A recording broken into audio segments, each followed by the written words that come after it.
Today like we'll be covering the concept, okay, but instead of one variable, here we'll have linear regression with multiple regressors. Okay, so for today I could not create the PowerPoint, okay, but let's we'll be like using this aim statement and seeing that using the whiteboard we'll be able to follow. Okay, so in this linear regression with simple linear regression, okay, with multiple regressor, okay, what you have is like you have in number of independent variable is more. Okay, so any question with regards to the previous class, first of all, because it here like we'll be dealing with multiple regression. Okay, multiple regression here, as you know, that it is with regards to more than one independent variable. Okay, here you have more than one independent variable.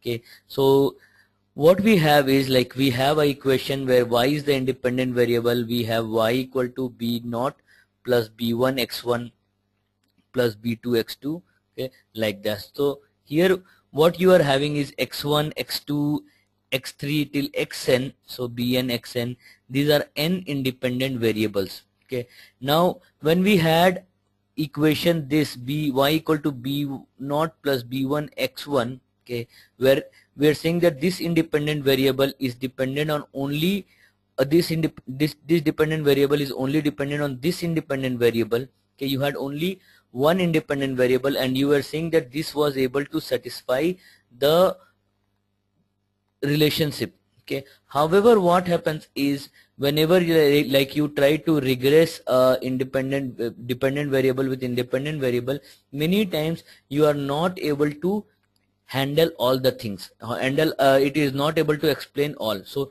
you will be able to learn from r square. So what is r square?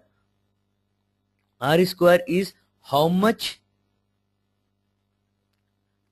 you are able to explain. Okay, how much you are able to explain. Okay, so if your r square is, let's say, 81, so you are saying that 90% is the correlation coefficient, rho is 90, so you are saying that 81% is the explanation that you are able to have. So r square is given by explained sum of square regression by total sum of square regression. Okay, now r square 81 is not very high. Okay, so you are saying that this guy is only able to explain 81% of the relations, 81% of the y. Okay, what about 19%?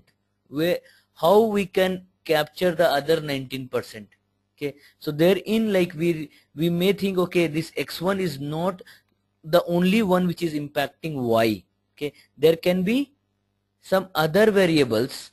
Okay, so some other variables like x2, which if we include, we will be able to explain y better. So there we will be able to get r square a slightly higher. So we can say that we are able to explain it much better. So the need of multiple linear regression arises from the fact that this dependent variable can be dependent on more than one independent variable. So what we have over here is, if you see the aim, okay, discuss, interpret and discuss method for addressing the omitted variable. So you have a variable which is omitted. Okay, you want to refer to that omitted variable now. Okay, so we will be using a multiple regression to identify that the omitted variable.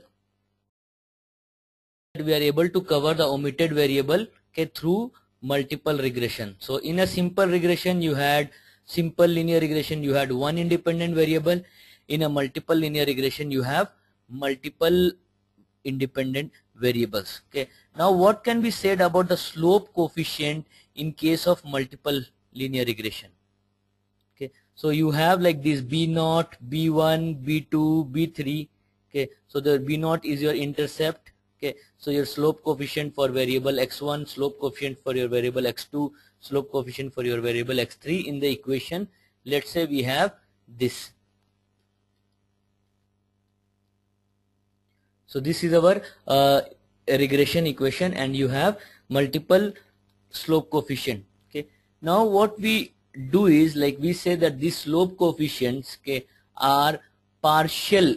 Okay, so remember, like earlier we had said that the slope coefficient value is coming as covariance of I, or so if you want to know what is the value of B1 value will be equal to covariance of 1 or x1 with y divided by variance of x1. So here we are considering only the variable x1, okay, partially. So the concept over here is partially. That means we are, as of now, when we are finding out the b1, we are saying that it is a partially a function of this. Okay, now we'll be seeing that in the hypothesis we have to do some hypothesis testing also to understand that whether the slope coefficients are significant or not. The idea is that it should be done in the same manner that we have the simple linear regression. So I have some study material, okay, not the entire slide, okay. Okay, so what we have is, first is distinguish between the simple and multiple variate regression. Okay, simple and multiple. Simple has only one, multiple has more than one. Okay, describe and interpret the partial slope coefficient. Partial slope coefficient is the slope coefficient of one of the independent variables. So here it is b1, b2, like that. Okay, now what we have to do is, like, we have to explain the assumptions of the multiple linear regression model. What are the assumption of a multiple linear regression model? So if you see the assumption of multiple linear regression model, it looks similar to the simple linear regression, but we have some extra values. So in the simple regression, we said that the linear relationship is there between the dependent variable and independent variable. The same is over here. Okay, we had said that the expected value of the error term is 0. Same thing is over here. We said that the variance of the error term or residual term is constant for all observation. We have the same thing. Okay, we had said that there is no correlation between the residual term.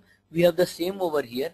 Okay, we had said that the residual term is normally distributed. That is, the error term or residual term is normally distributed. It is the same.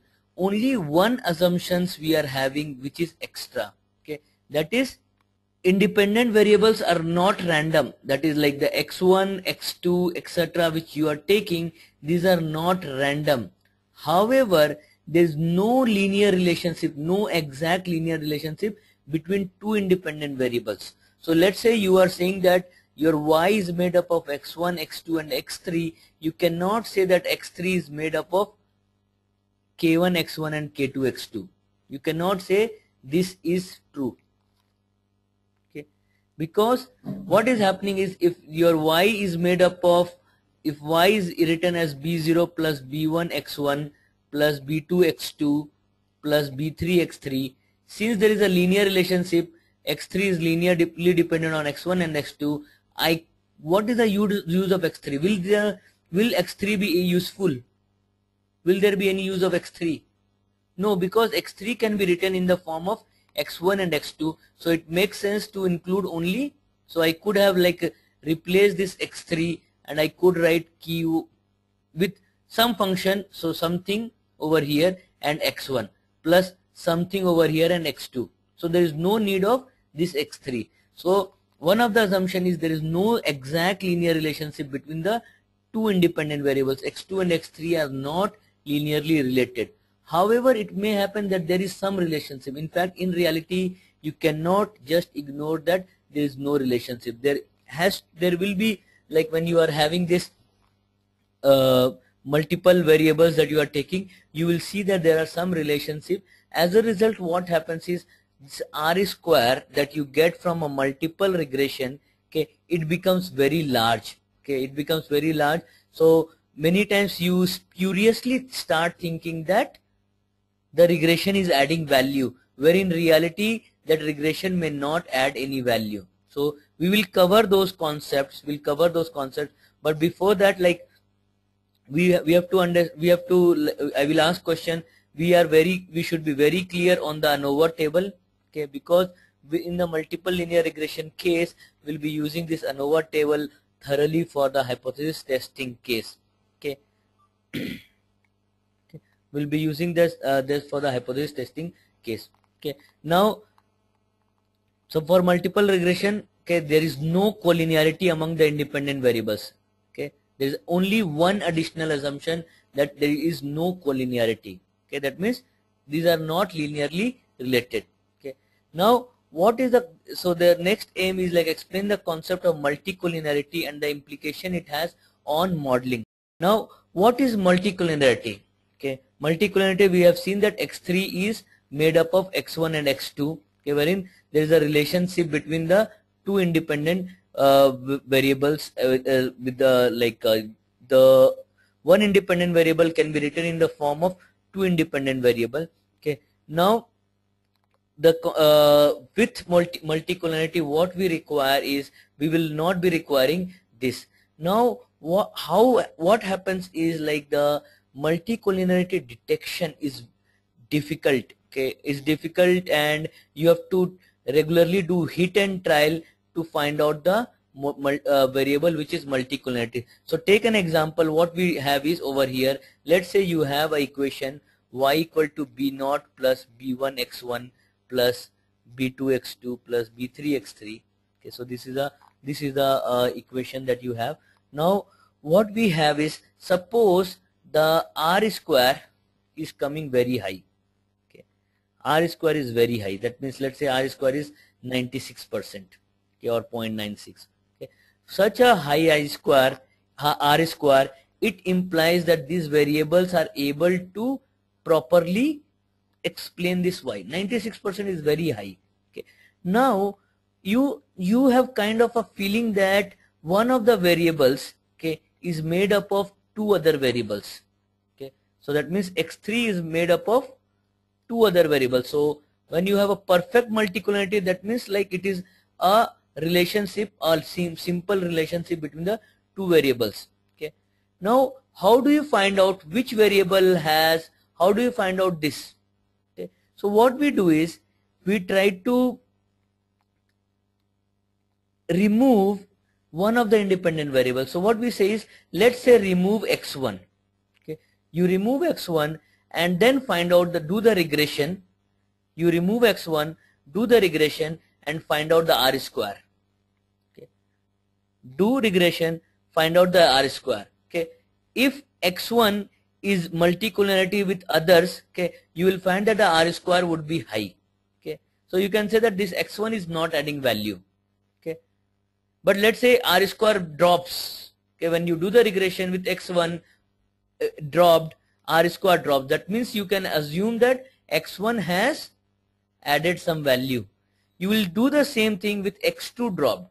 Okay, you will remove x2 and find out the r square. Let's say r square also comes around 0.5 when you remove x2. Okay, you will say that x2 was also important.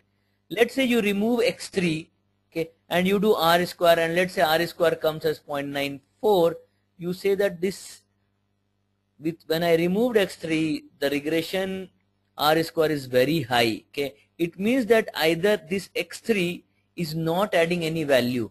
It may be that x3 is made up of the two independent variables. Okay, it is like a perfect collinearity. That means it's a some relationship with the linear relationship with the independent variables. Okay, and or it can be imperfect. It would be the case of imperfect only, because it will not be perfect, but there is some sort of relationship. So you can say that this variable can be dropped from the equation, and you will say that y is a function of only x1 and x2. This is the concept that we have over here. So imperfect and their implication is, you might be using a variable x, okay, wherein it will not be useful. Might be using an independent variable where it not be useful. Okay, so assumption. Okay, we'll see this. Okay, distinguish between slope coefficient we have seen. Okay, now what is homoscedasticity? Remember, like we had said that one of the assumptions was the constant variance of error term, right? So the error term should have constant variance, that is homoscedasticity. But in reality, I said that homoscedasticity will not be true. Like you will get a heteroscedasticity. Heteroscedasticity will always be there. But what I said is, we are worried about this conditional heteroscedasticity. Unconditional heteroscedasticity is not any problem to us. Okay. Okay. Unconditional heteroscedasticity is not having any problem with us. Okay. Okay. Now what you have is like in the linear regression, okay, with multiple regression, okay, you do not have to solve anything, because it is done through partial method. What you have to understand, it is like the same thing what we have done earlier. It is the entire thing is same. Okay, so what you have to see is like what is the additional assumption. Okay, slope coefficient is partially. Okay, describe and discuss the OLS estimator, the ordinary least square estimator in a multiple regression. So we had seen that you have a estimator. Okay, here you are saying that we are using a OLS estimator. We are saying that the square of the error we are want to minimize it as much as possible. Okay, describe, calculate and interpret measures of fit in a multiple regression. So what is a measure of fit in a multiple regression? So you will be able to, you have to understand what is a measure of fit. Okay, measure of fit can be in terms of, okay, what can be measure of fit. Okay, so remember, like we have said that R square, okay, R square is some kind of measure of fit. Okay, so you have R square is something. Okay, or you have also, we had also computed the standard error. Okay, your standard error is very high, it means that the fit is not good. Okay, if the standard error is very low, it means that the fit is there. Okay, so you have a standard error of estimate, okay, which you had computed from the ANOVA table. Okay, what are the assumptions? Okay, so describe, calculate and interpret measures of fit. SEE was a measure of fit. Okay, if you want, okay, just give me one second. I will show you the yesterday's that last class slide. So the idea was that we should be able to,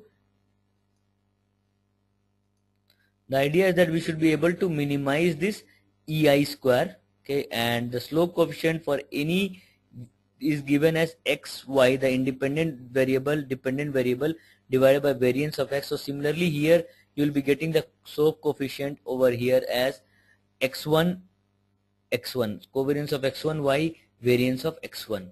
Okay, now sum of square residual is the summation of EI square. Okay, so this is will be giving you the, we want to have this as minimum as possible.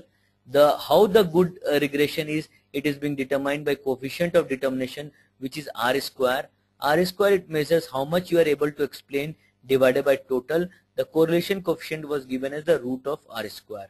Okay, now if you see over here, so you had mean square error. Okay, so mean square error is your sum of square error divided by n minus 2, and SEE was, you had SEE given as, so when we did the hypothesis testing, we said that SEE is the standard error of regression. Okay, it is given as under root of SSE by n minus 2 or under root of MSE. So if you have this as low as possible, you will say that your regression is very good. Okay, another measure is R square. If you have highest R square, you can say that regression is very good. So these are the tools that you will use to find out the measures of fit in a multiple regression. One is SSE or SEE or R square. Okay, SEE you want as low as possible, R square you want as high as possible. Okay, the idea is that you want to have it as high as possible, and so SEE you want to have as low as possible. Okay, R square you want to have as high as possible over here. Okay, now I would say that, okay, there's a concept like we should be able to understand. Okay, so we have R square. Okay, now let me try to give you an understanding. Okay, so think about it. Okay, you have one independent variable. Okay, so you have a variable which was so you are trying to explain y with respect to x, and you have y equal to b0 plus b1 x, let's say x1. Okay, and you are getting a good R square. Okay, now what happens is when you start adding more and more variable, okay, let's say you add another variable b2 x2, what you will find is R square will increase. So there will be an increase in the R square. You will definitely find a increase in the value of r square. So what can happen is, so remember, like what we did was, you will be able to find out this r square will increase.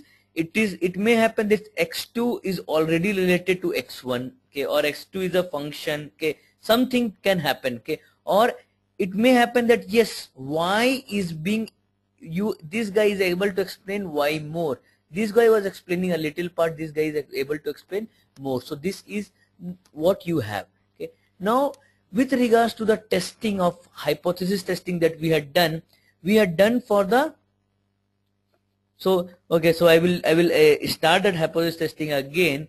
So what we have is hypothesis testing, okay. So when you have this equation y equal to b naught plus b1x, okay, so you have a test which is t statistics. So you have to do test from the t statistic perspective, and you will say that t statistics is given as,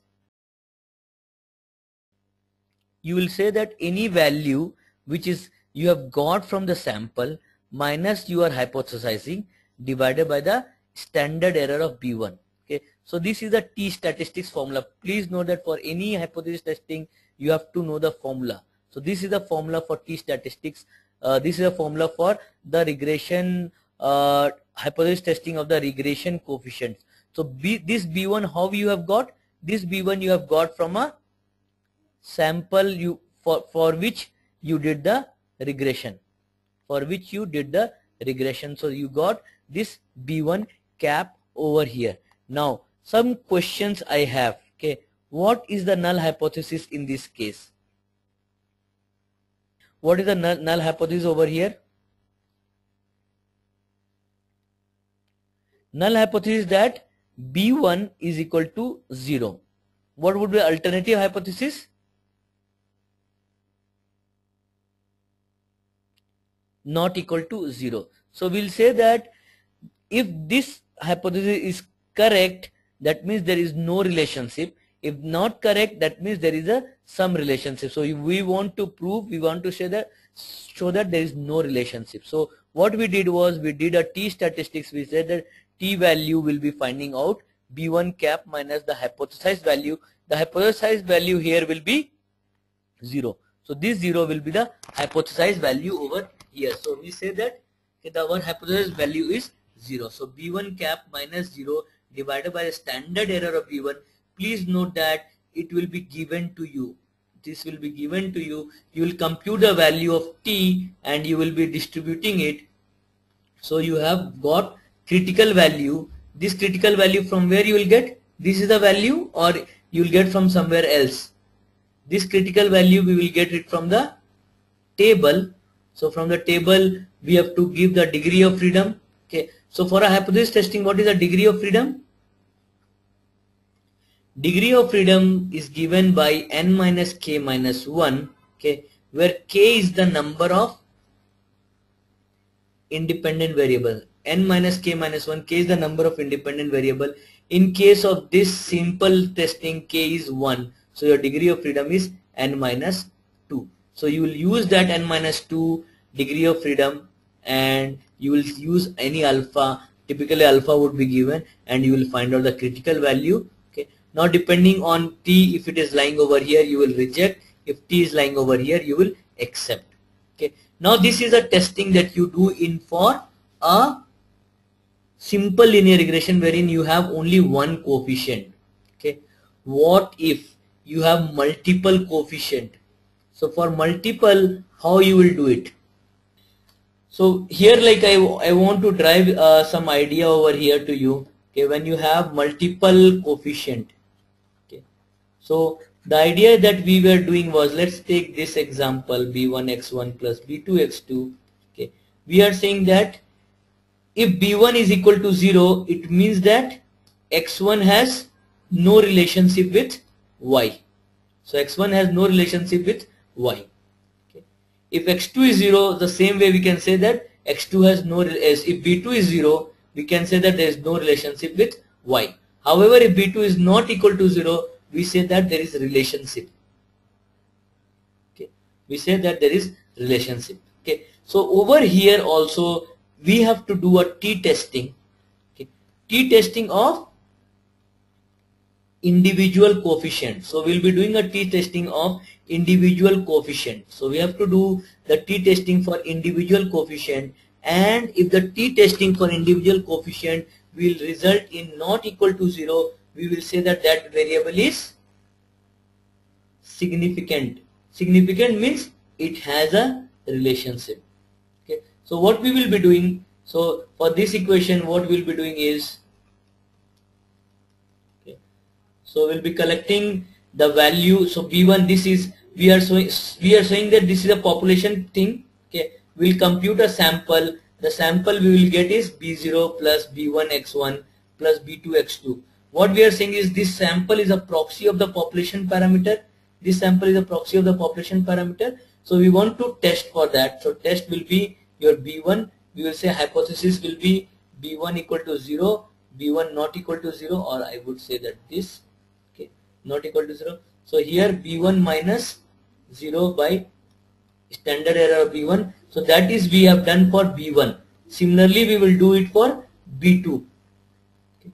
Similarly we will do it for B3. Okay. And so we have done for so SB, B2, SB3. These are your standard error of B1, standard error of B2, standard error of B3. Okay. Once you have done, let's say you are getting this. Okay. So here you are able to not reject null. If you are able to not reject null, what will happen? You will say that,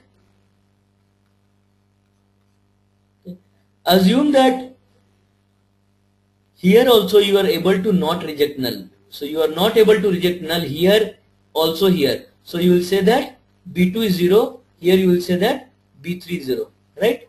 So we are saying that we are not able to reject null here. So I will say that P1 is not equal to 0. It is equal to 0. We are saying that B1 equal to 0. That means there is no relationship with B1 and with X1 and Y. So there is no relationship. So we'll say no relationship. Okay. Here also we'll say no relationship. Here we'll also say no relationship. So when you are doing a t-testing, you are doing t-testing individually. Please note that when you are doing this t-testing, it is only a partial testing you are doing. What is meant by partial testing? You are not worried about this. When you are doing this, you are not worried about this. When you are doing this, you are not worried about this. So there is no way like you can do the testing together. Okay, because this t, whatever we are using, it's a one variable, univariate distribution. Okay, it is not a multivariate distribution. So we are using only one variable to explain the things. Okay, but when we do this, there can be a issue, and the issue at what I say is that R square. Okay, R square, if you see this, let's say R square comes as 0.9 or 90%. Okay, so what you have is like you have a case wherein you are saying that x1, x2, x3 are having no relationship with y, but the R square of this regression comes as 90%. What it implies? So it means that there is relationship, right? But we have done a t-testing, and we are saying that there is no relationship. So there has to be some contradiction somewhere. Where is that contradiction? So there has to be some contradiction somewhere. Okay, what error we have? So please note that this is where I have said that, okay, you are doing this individually. You are not taking, when you are doing this testing, you are not considering the impact of this. So what happens? Okay, what happens in case of multiple regression? Okay, in case of multiple regression, what you see is, okay, individually t-test may say that no relationship. Okay, individually t-test may say that there is no relationship, but collectively there is relationship. Okay. So how it may happen? it may happen that you have, okay, we are meeting all the assumptions, okay, we are meeting all the assumptions. It may happen that these variables, when you are considering partially, when you are considering only this, okay, when you are considering partially, they are not saying anything on y, okay, but collectively they are saying. It means that these variables are interrelated, okay, and it's not necessarily, we are not saying that it is like linearly related, okay. What we are saying is individually we are not, we are, since we are doing this and this only, individually this may not add any value, okay. So individually it does not have strength, so individually it does not have strength, okay. Single stick, it does not have strength, but when you collect these three stick and this combined, it has provided the strength to the relationship, okay. So individually all were not much related with y, okay, but collectively they are adding a lot of value, okay. So that is what happens, that t-test cannot do a collective testing. T-test does the testing only individually. That is problematic to us. So individually it is not, collectively yes, okay. So to test this, whether there is collectively there is some relationship, okay, we have to focus on r square, okay. Now r square, let's say r square 0.95, okay, it does not necessarily mean that there is a high relationship, because this r square which you are getting from a sample, maybe you have got a very good sample and because of that you are getting a very high r square. You have to do a testing to find out whether there is a relationship there or not, okay. So you have to do a testing to find out there is a relationship or not. Unfortunately that testing, okay, or for multiple regression, it cannot be done by t-test. So t-test is not able to capture that relationship, okay. So we have a new relationship, we have a new equation, and we have a new distribution, and that is your f distribution. So what we say is, we are able to, with this we are in a situation that we will be able to say that whether there is a relationship existing or not, okay, collectively. That means whether y collectively is dependent on these guys, okay. Collectively they are able to explain this y, because r square, you may not rely on r square of 95. It is just a fluke, it is just by chance that you are getting one very high square, okay. So you have to do a testing, and that testing we involve f distribution, okay. Till now we have seen the t distribution. T distribution is like this, similar to the normal distribution, only thing it is not that peaked, okay. Now f distribution, it is different than t distribution. T distribution was used to model the mean, okay. It is used to model the mean return, or this, okay. F distribution, and then there is one more distribution which is a chi-square distribution. These distribution f and chi-square are used to model the variances, okay. So when you are modeling a mean, mean can be negative, mean can be positive. What can be said about the variances? They have to be positive. So can we have the variances have to be positive? So what will happen is the f distribution will not look like this, okay, whereas the f distribution will be looking like, so this is a shape of f distribution. It is bounded by 0 on the left side, okay, and okay, it's skewed, okay, it is skewed to the right, okay. And what happens is, please note that when we do the continuous probability distribution, we'll see that f t z chi-square, okay, there's a relationship with all this, okay. So there is a relationship with all the distributions, okay. F distribution, when you have certain restrictions, okay, it takes a shape of normal distribution, okay. Of course, like that normal distribution, still it will not go to infinity. It is bounded to 0 on the by 0 on the left, okay. There is a relationship between t and z, we know that, okay. There is a relationship between f and t. There is a relationship between t and chi. There is a relationship between f and chi, okay.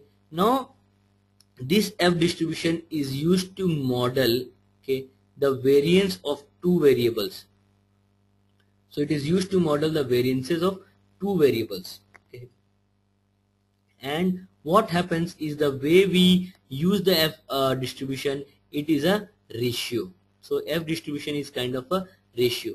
Okay. Now when you are doing this hypothesis testing, so what you have over here, so you have this equation y equal to b0 plus b1 x1 plus b2 x2 plus b3 x3. You are saying that, okay, so you will be having a null hypothesis and you will be having an alternative hypothesis. You have already done the t-test, and from the t-test you found out b1 is 0, b2 is 0 and b3 is 0. So this is the output of the t-test. b1, b2 and b3 are 0. Okay. Now what would be the null hypothesis of this, and what would the alternative hypothesis? In alternative hypothesis we have to show that there is a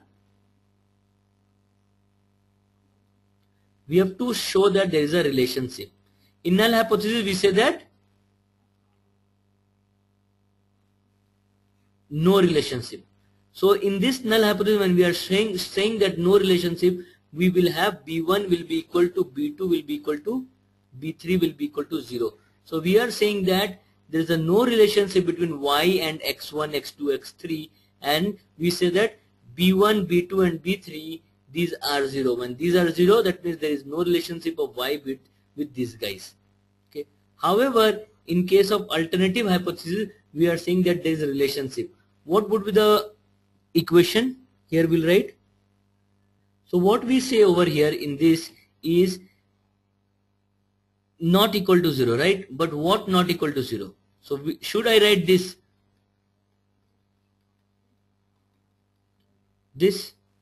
or should I write this? b1 not equal to 0, b2 not equal to 0, b3 not equal to 0. Okay. Which will be correct? No, I do not want to say that b1 is not equal to b2 or b2 is not equal to b3. That is not my way. Why? Because over here we are not sure, like this can be equal, right? Now what about the second one? When you are saying that the second one not equal to 0, not equal to 0, not equal to 0, here in the t case you have these 3 equal to 0. It may have happened that some of them may be 0. Okay. So what you are saying is there is no relationship. Here you are implying no relationship. Here we are saying that there is a relationship. Okay. So what we say is at least one of bi is not equal to 0. Can I say that this makes more sense? At least one of the bi. It may happen all of these are not equal to 0. Okay. But what I am saying, at least one of these are not equal to 0. So it means maybe it can happen this way. So it can happen. This will also make sense, right? Because we are saying that there is no relationship. Okay, in no relationship, all of them are 0. In case of some relationship, at least one of this is not equal to 0. Means that means like you are able to model with at least one of the independent variable.